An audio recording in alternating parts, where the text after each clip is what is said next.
possa continuar a envolver a todos os nossos corações nesta tarde e que vamos dar início ao estudo do Evangelho. E a mensagem do óbolo da viúva, Kardec selecionou o capítulo 13, que tem por título Não saiba a vossa mão esquerda o que a vossa mão direita faz. Na realidade, quando a gente pode ler um título desse, o que Kardec está recomendando a gente é que a gente possa fazer de uma forma tão espontânea, tão natural, que a gente não precise mais se dar conta daquilo que está fazendo. Então, o que ele propõe é que faça de forma natural, faça de forma espontânea, para que você não precise dizer para o outro, fui eu que fiz. Né? Em outras mensagens do Evangelho, Kardec vai selecionar para a gente dizendo assim, o homem, né, de bem, ele é um homem de bem e ele não sabe que ele é. Não que ele não tenha consciência, ele não apregoa isso, ele simplesmente age, ele simplesmente faz. Sim, fizeram por Dadá, Vicente de Paula e outros tantos que a literatura espírita nos traz, mas mostrando para a gente a necessidade de realizarmos as coisas de forma espontânea. Porque quando a gente lê esse título, né, muita gente pode pensar puerilmente de como que um lado não vai saber o que o outro faz. É que o que Jesus quis dizer é que isso tem que ser de uma forma tão natural, tão espontânea, que aquilo não fica registrado para que a gente depois possa contabilizar todo o bem que a gente fez. O bem, ele precisa ser feito de uma forma onde a gente renuncie a si mesmo. Então, isso não tem importância. E o óbolo da viúva é exatamente uma dessas histórias que o Evangelho nos seleciona, né, que Jesus deixa para a gente como ensinamento. E é interessante a contextualização que Pastorino faz no livro Sabedoria do Evangelho, quando ele descreve o ambiente onde Jesus estava diante do gasofilácio. Onde também Marcos ou Mateus, deixa eu só ver aqui que eu troquei. Marcos chama também de tesouro, né? Então ele conta para a gente, ele contextualiza o espaço físico dizendo que é uma sala onde 3 desses lados, onde as mulheres ficavam para escutar os ensinamentos, e do outro lado, do quarto lado, havia uma escadaria, uma arquibancada, né? Onde Jesus estava sentado, aguardando que as coisas ocorressem. E aí ele começou, né, os discípulos começaram a ver, ele também, as pessoas indo depositar no gasofilácio as suas oferendas. Muitos pediam, inclusive, para trocar as moedas. Né? Imaginemos, por exemplo, o ruído que uma moeda de R$1, traduzindo para o tempo de hoje, faz, é diferente de 4 moedas de 25 centavos, e mais diferente ainda se você botar 10 moedas, mesmo que sejam de 10 centavos. Então, alguns daqueles homens depositavam grande valor e trocavam isso por moedas menores, para que, na medida em que caísse no gasofilácio, que tinha a forma de quase uma trompeta, ele era estreito onde as moedinhas entravam e era largo onde elas saíam. Então, fazia muito barulho. E as pessoas percebiam quando eles depositavam ali os valores e ficavam maravilhados com a quantia, com a quantidade de dinheiro que caía no gasofilácio. Quando então entra esta viúva e deposita 2 moedinhas, que na realidade o valor é o menor valor da moeda corrente. É como se no nosso dinheiro de hoje ela depositasse 2 centavos. E os discípulos olham em volta e não entendem, e começam a olhar dizendo, para que aquilo? Quando Jesus, na realidade, deixa para a gente, então, um ensinamento. Quando ele diz que, em verdade, aquela mulher depositou muito mais que todos os outros que depositaram anteriormente. Não em valor monetário, mas ela depositou tudo aquilo que ela tinha, tudo aquilo de que realmente ela iria necessitar para a sua própria vida. Ela renunciou profundamente. E na hora que Jesus diz isso, os discípulos voltam para dentro de si para observar a sua própria atitude com relação ao que eles estavam observando. Quando eles observam que grandes somas chamam a atenção, quando pequenininha soma não chama tanta atenção assim. E muitas vezes nós incorremos nesse erro. Quando nós queremos que a mensagem do Evangelho que Kardec seleciona para nós, ele nos lembra disso. Nós desejamos fazer grandes coisas. E aí é preciso ter grandes somas, quando, na realidade, o trabalho que necessitamos realizar, ele vem de pequeninos em pequeninos movimentos, à medida em que nós tomamos consciência e a nossa personalidade vai se apagando para que a nossa individualidade surja. Então, é preciso que nós tomemos muito cuidado com esta representação que Jesus faz, porque ainda hoje nós estamos muito mais ligados às questões das aparências, da transitoriedade da vida, quando, na realidade, aquilo que Jesus vem nos chamando a atenção há milênios para que a gente possa tomar conta do que nós estamos realmente doando, do que nós estamos verdadeiramente fazendo. Kardec, no tópico 6, ele vai dizer assim para a gente: com a verdadeira caridade, o homem pensa nos outros antes de pensar em si. Então, quando nós estamos ofertando algo, é preciso que este sentimento da prática da caridade, que esse sentimento onde nós estamos ofertando ao outro alguma coisa, ele esteja presente na gente. Porque senão nós estamos fazendo barganha, nós estamos tendo um jogo de interesse. Eu dou para que eu possa receber mais tarde. Eu faço porque eu vou receber mais tarde. Mesmo que a gente pense, nós espíritas, pensemos na vida futura, na vida no plano espiritual. Neste ponto, quando toda vez que a gente está pensando em fazer algo, em troca de algo que vai receber no futuro, nós ainda não estamos praticando a caridade. Nós ainda não estamos doando de nós mesmos. Nós ainda estamos trocando algo por uma coisa que a gente ainda não conquistou. E essa conquista espiritual que é o convite que Jesus vem nos fazendo. Conquista essa para que a gente possa atribuir valor àquilo que realmente tem valor. O dinheiro é necessário? Sim. Muitos de nós, inclusive, diz, né? A gente escuta comumente falar assim, se eu ganhar na loteria, se eu ganhar na Mega Sena, eu vou fazer isso, aquilo outro, aquilo outro. Não, não vai fazer. Irmão X tem um conto que ele chama de A Casca de Banana. Eu acho esse conto assim fabuloso, vivo repetindo ele. E se eu já repeti na casa de Jorge Niemeyer, me desculpem, eu vou repetir novamente. Que ele fala de um jovem, de um espírito que reencarna com a missão de abrir um abrigo para crianças. E aí ele diz para a espiritualidade, mas eu não tenho recursos, como é que eu vou abrir um abrigo para criança? A espiritualidade diz para ele, se o problema é recursos, você vai receber os recursos. E os recursos começaram a surgir para ele. E aí ele começa a dizer, não, agora eu tenho que cuidar da educação dos meus filhos.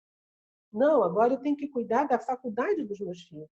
Agora eu tenho que comprar uma casa para os meus pais. E ele foi adiando, embora a espiritualidade venha convidando a ele ao compromisso que ele assumira no plano espiritual, e ele vai adiando, até que um dia ele vai ganhar um prêmio como empresário. Ao sair do carro, ele pisa numa casca de banana, escorrega, cai, quebra a perna, e a situação se complica. E nessa complicação, ele está prestes a desencarnar, quando ele começa a orar ao mentor espiritual dele e diz para ele assim, se eu sair desta, eu vou abrir o abrigo para as crianças. E aí o mentor diz assim, que bom que você caiu em si, que a sua consciência acordou. mas infelizmente foi tarde demais. E é esse o cuidado que nós temos que ter para que a gente não chegue tarde demais nas experiências que nós somos chamadas a participar.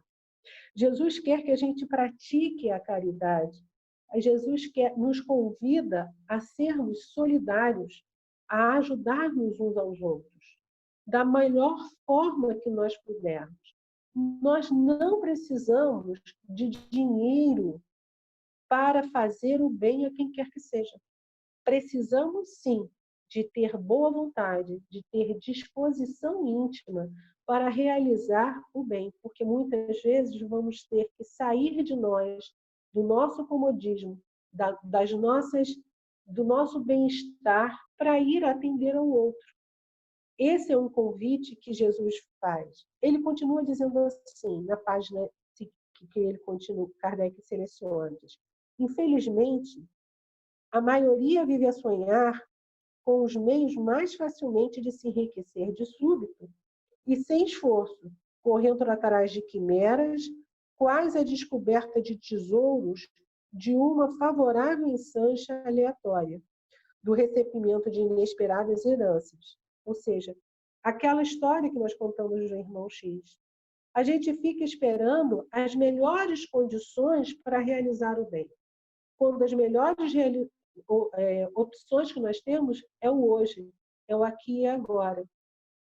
Quando nós nos reunimos de forma virtual para falar do Evangelho de Jesus, esta é a melhor maneira de propagar o bem.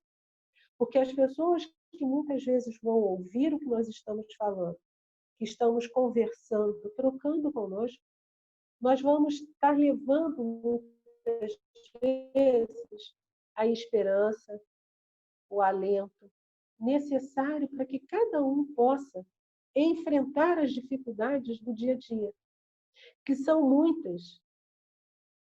Esses são momentos muito difíceis nos quais nós estamos passando. Para cada um de uma forma diferente, porque para cada um é um aprendizado diferente. E que todos nós temos com o que aprender e precisamos, portanto, começar a fazer esse processo de o que eu preciso aprender, como eu posso ser útil, como eu posso me oferecer, porque foi exatamente o que a viúva fez. Ela não doou 2 moedas, ela doou tudo que ela tinha. Ela doou de si, porque aquelas moedas fariam falta a ela. Então, esse é o processo que Jesus nos convida a fazer, doar de nós mesmos em favor do outro.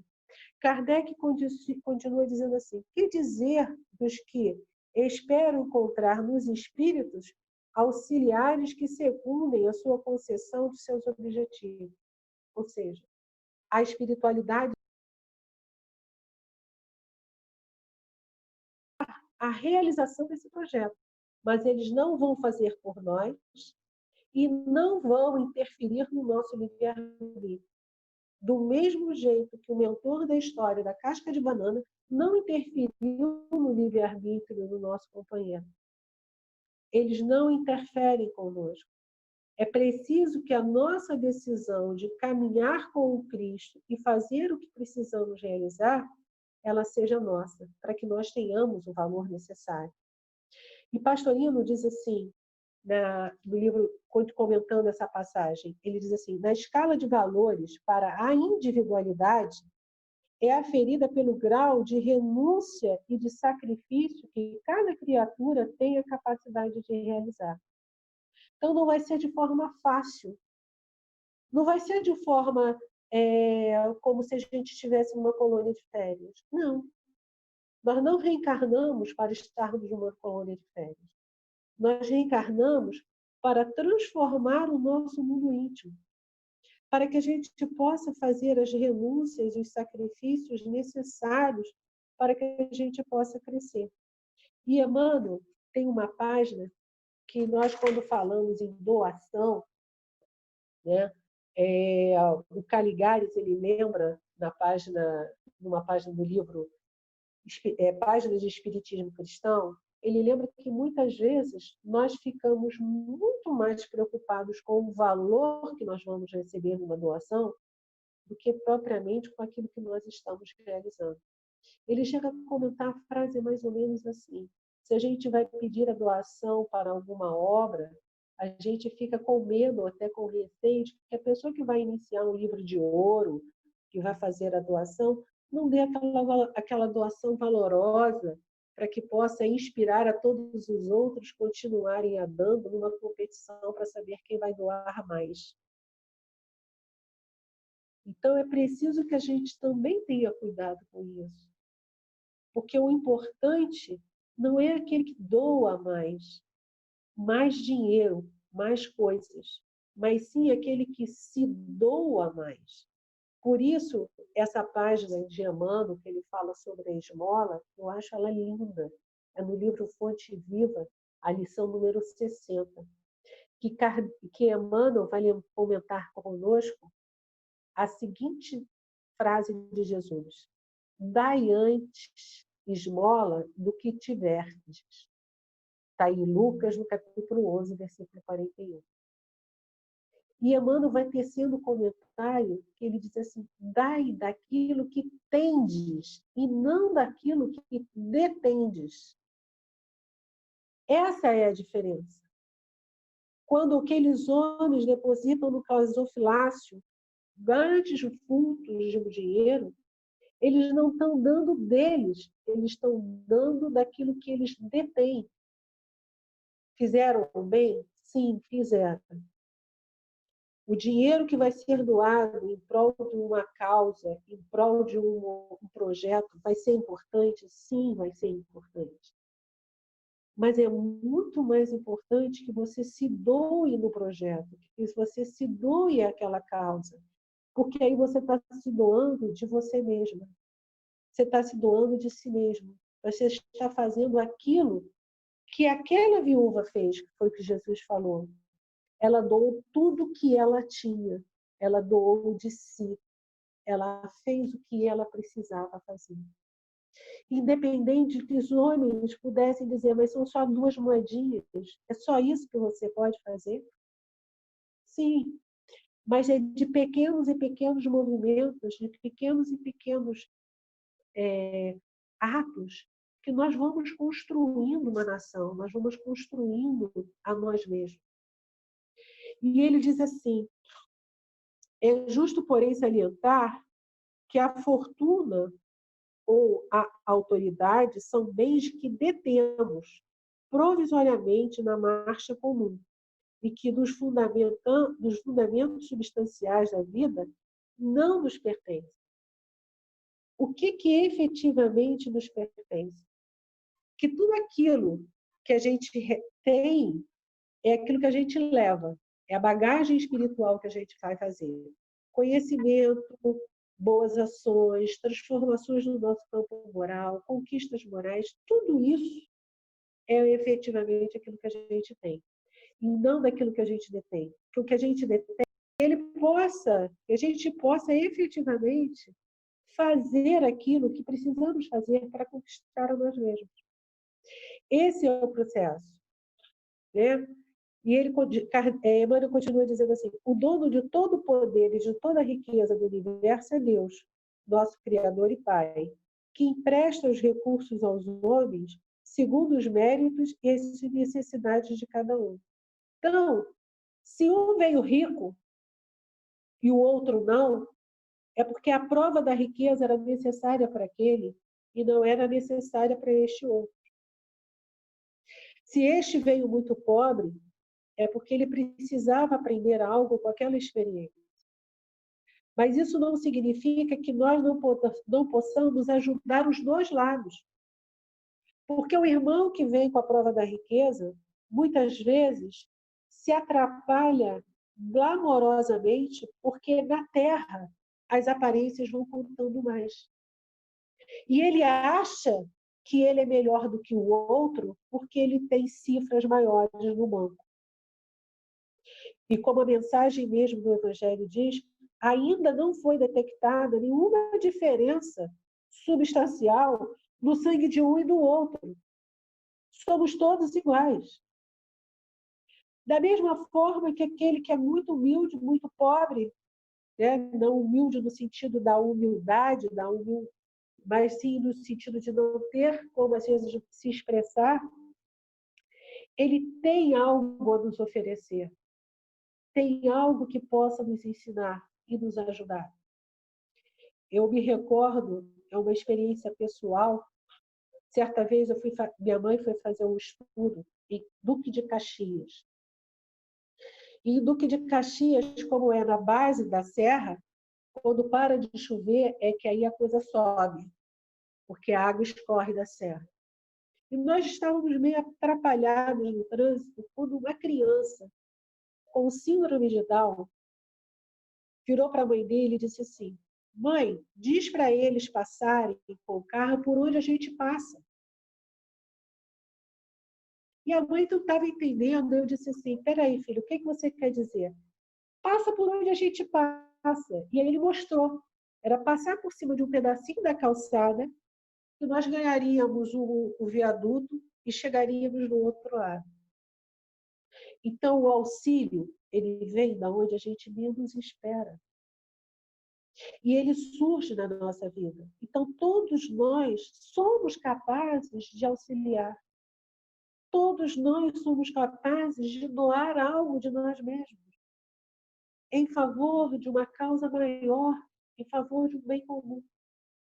Muito mais somos capazes de, se valorizarmos essas pequeninas coisas, de conquistarmos outras muito maiores. Do que nós aprendamos a nos doarmos efetivamente, para que nós possamos crescer e caminharmos na direção do Cristo. Fazermos exatamente aquilo que ele, há 2000 anos, exemplificou para nós, realizando o Evangelho na sua vida. Ele se doou o tempo todo. Amou tanto a ponto de sacrificar a sua própria existência, a sua própria vida. E eu quero ler com vocês, juntos, porque eu achei tão linda a oração da migalha, que está no livro O Espírito da Verdade. Se não der para ler tudo, eu vou saltando os pedacinhos. Mas Meimei deixa para a gente um ensinamento lindo nesta página. Ela diz assim, na forma de uma oração, ela diz assim: Senhor, quando alguém estiver em oração, referindo-se à caridade, faze que esse alguém me recorde, ou seja, recorde a migalha, para que eu consiga igualmente ajudar em teu nome. Ou seja, quando qualquer pessoa estiver pedindo ajuda, que a gente possa lembrar que, como diz a parábola lá do mal rico, que a migalha que caía da mesa dele mataria a fome do Lázaro que estava fora. Quantas criaturas me fitam indiferentes e quantas me abandonam por lixo imprestável. E este é o ensinamento que a Terra está nos dando neste momento onde nós paramos,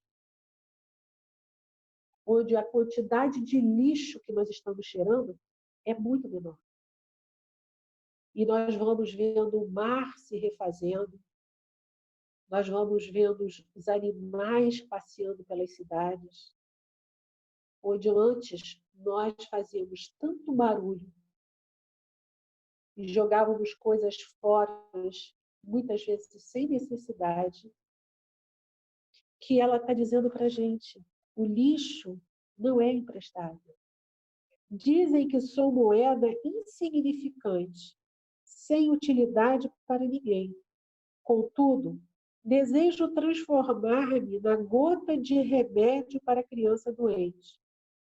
Atiro-me à distância quando surjo na forma de pedaço de pão que sobra a uma mesa.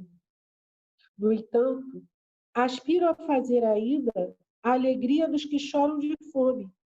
Muita gente considera que eu sou trapo velho para esfregão, mas anseio agasalhar os que atravessam a noite de pele ao vento. Quantas vezes nós deixamos as nossas roupas penduradas no armário por anos a fios, sem que nunca utilizemos elas? Quantas vezes nós abrimos a porta do armário e dizemos assim: eu não tenho nada para vestir com o armário cheio de roupa. Quando existem tantas pessoas que às vezes com aquela blusa velha, com aquele short antigo, que você já realmente não quer nem mais usar, e estaria agasalhado numa noite mais fria. É essa migalha que Meimei está chamando a atenção. Aquelas pequenas sobras que nós temos em casa, que efetivamente nós podemos pôr em ação, para que esse bem que nós possamos fazer ao outro, ele resulte num bem maior para nós mesmos, sem o interesse. Porque todo bem que nós fizermos, esse bem vai ser o nosso advogado aonde quer que nós estejamos.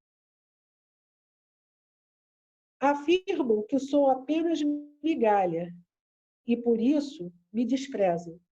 Talvez não saibam que certa vez, quando quiseste falar em amor, narraste a história de uma dracma perdida e, reportando ao reino de Deus, tomaste uma semente de mostarda por base dos seus ensinamentos. Ou seja, Jesus sempre mostra para a gente que de um pouquinho que a gente possa oferecer, a gente pode fazer muito. Tem aquela passagem, outra, que ele diz: não sabe que um pouco de fermento leveda a massa toda?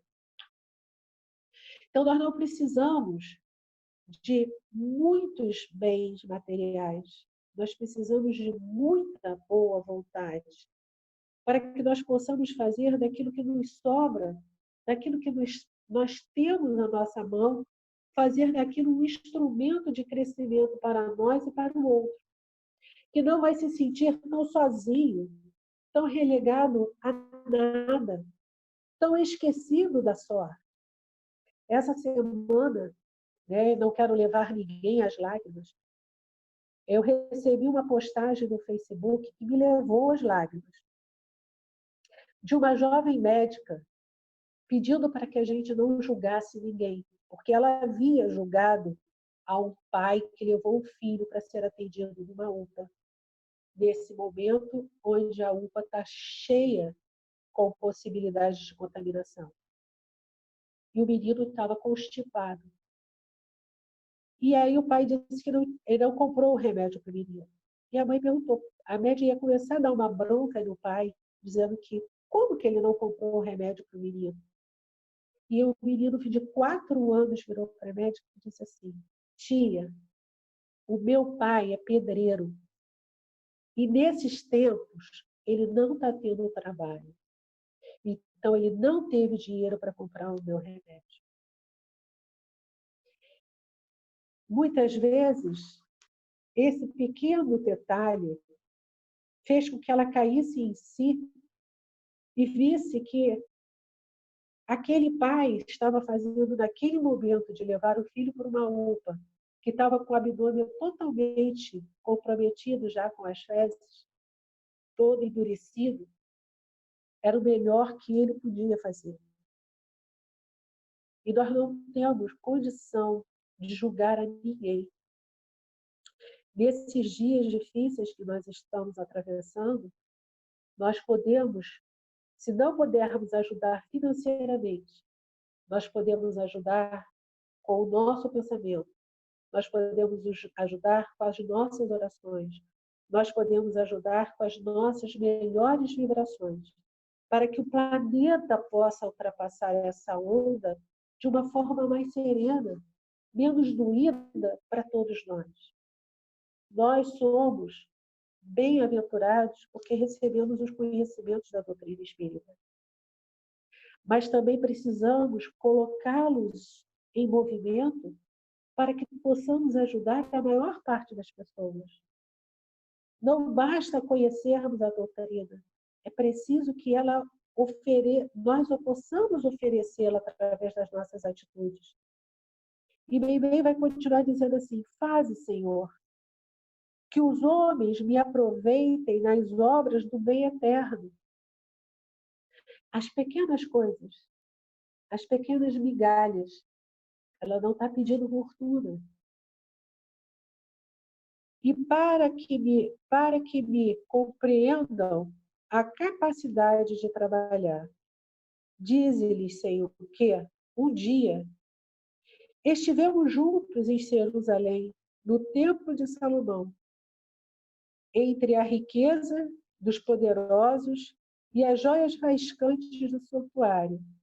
E conta-lhe que me viste e me abençoaste dos dedos mirrados de uma pobre viúva na feição de um vintém. Então, o que Jesus deixa para a gente nesse ensinamento do óbolo da viúva é exatamente essa possibilidade que todos nós temos de auxiliarmos uns aos outros. Não há quem não possa. Porque se eu não tiver dinheiro, eu tenho uma palavra amiga. Se eu não tiver possibilidade de falar, eu tenho a possibilidade de orar. Eu tenho a possibilidade de trabalhar. Eu tenho a possibilidade de fazer algo em favor de alguém. E é isso que nós buscamos. Porque quando, no livro Sabedoria do Evangelho, Pastorino deixa para a gente o ensinamento de Gandhi, que perguntaram a Gandhi como é que seria possível, né, envolver os indianos. Aí Gandhi disse assim, ao missionário cristão que lhe perguntava qual o melhor meio de atingir os hindus. Ele diz assim, viver o evangelho é o meio mais eficiente. Gosto dos que nunca pregam, mas vivem.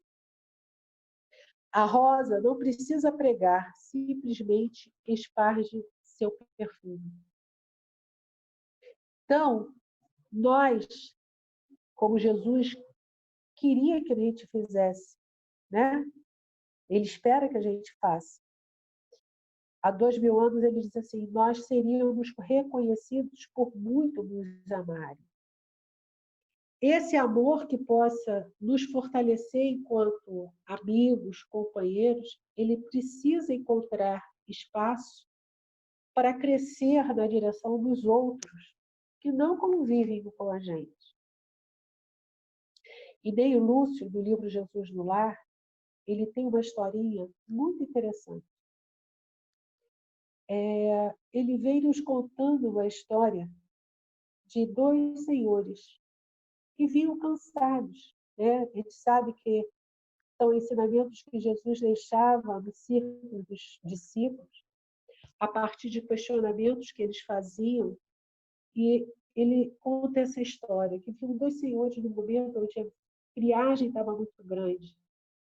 E eles já vinham cansados, enfrentando a chuva, a friagem muito intensa, quando encontraram uma criança caída no chão. Um deles disse, eu não posso parar, não. Eu já não estou aguentando comigo. Como é que eu vou parar para atender alguém?